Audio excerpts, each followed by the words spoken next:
अब तो यह भारतीय आम जनमानस के बीच में चर्चा का विषय है, शोध का विषय हो गया है बड़े बड़े देश के विद्वानों के बीच में।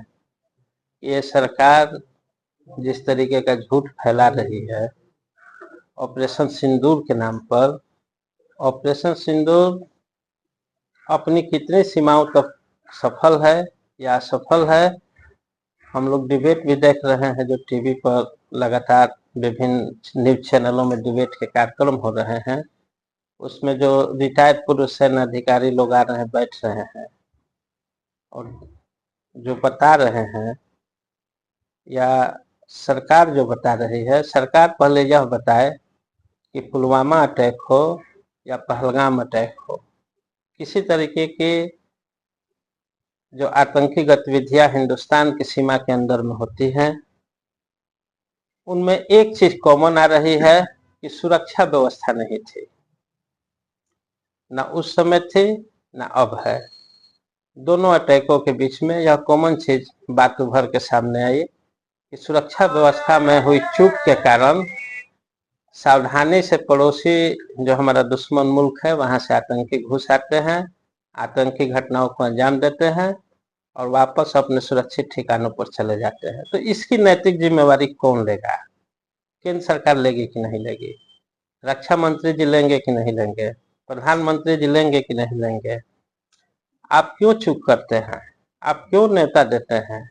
आप दरवाजा खुला छोड़ के रख देते हैं और कहते हैं कि हमारे घर में आकर फलाने ने चोरी कर लिया है, हमारे घर में आकर फलाने ने आपराधिक घटना को अंजाम कर दिया। तो जब पूरा देश यह जानता है कि हमारे बगल में हमारा शत्रु है जो किसी भी हद किसी भी सीमा तक जा सकता है, किसी तरीके का हम लोगों को क्षति पहुंचाने का लगातार प्रयास करता है, तो हम क्यों नहीं अपनी सुरक्षा व्यवस्था को और अधिक चाक चौबंद करके रखेंगे और उसके मंसूबों को हम सीमा पर ही क्यों नहीं ध्वस्त कर देने का काम प्रधानमंत्री तो करेंगे? लगातार मंच से कह रहे हैं कि ऑपरेशन सिंदूर। हम लोग भी सुने, अखबारों में भी पढ़े हैं कि प्रधानमंत्री जी का बयान आया है कि मेरी रगों में अब खून नहीं सिंदूर बह रहा है। भाई हम लोग तो जितना पढ़े हैं कि भारतीय महिलाएं सिंदूर लगाने का काम करती है जो उनके सुहाग का प्रतीक होता है, और उसका एक वैज्ञानिक कारण भी है कि महिलाओं में जो असीम विद्युतीय शक्ति पाई जाती है उसको सिंदूर के माध्यम से कंट्रोलिंग होता है।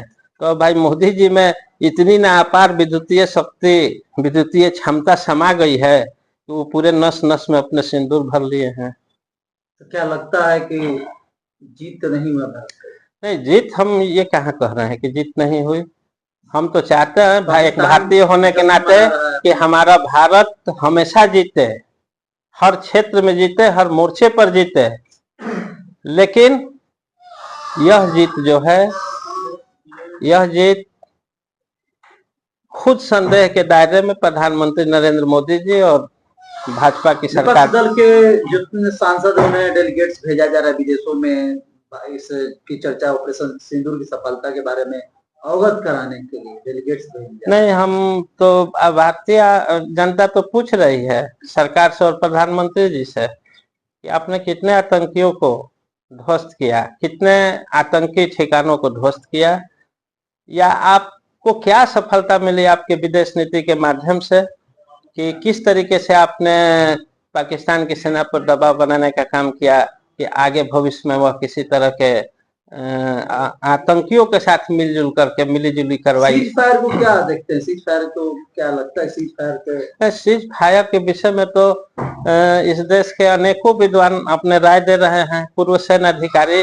लोग राय दे रहे हैं कि जब भारतीय जनता का पूर्ण समर्थन प्राप्त था, जब सारे राजनीतिक दलों ने एक मुश्त समर्थन सरकार को दे दिया था, सारे सैन्य अधिकारियों का जब एक मत था कि अब की बार पाकिस्तान को नेस्तनाबूद कर देना है, आतंकवाद को नेस्तनाबूद कर देना है, तो फिर क्या ऐसी बात आ गई, क्या जरूरत आ गई? आप एक तरफ कहते हैं कि हम न्यूक्लियर ब्लैकमेलिंग से डरेंगे नहीं, और आप रातों रात न्यूक्लियर ब्लैकमेलिंग के शिकार हो जाते हैं और इस देश की जन भावनाओं को भी आहत करते हैं, इस देश की सेना को भी आहत करते हैं, इस देश के सेना के शहीदों के परिवारों को भी आहत करते हैं।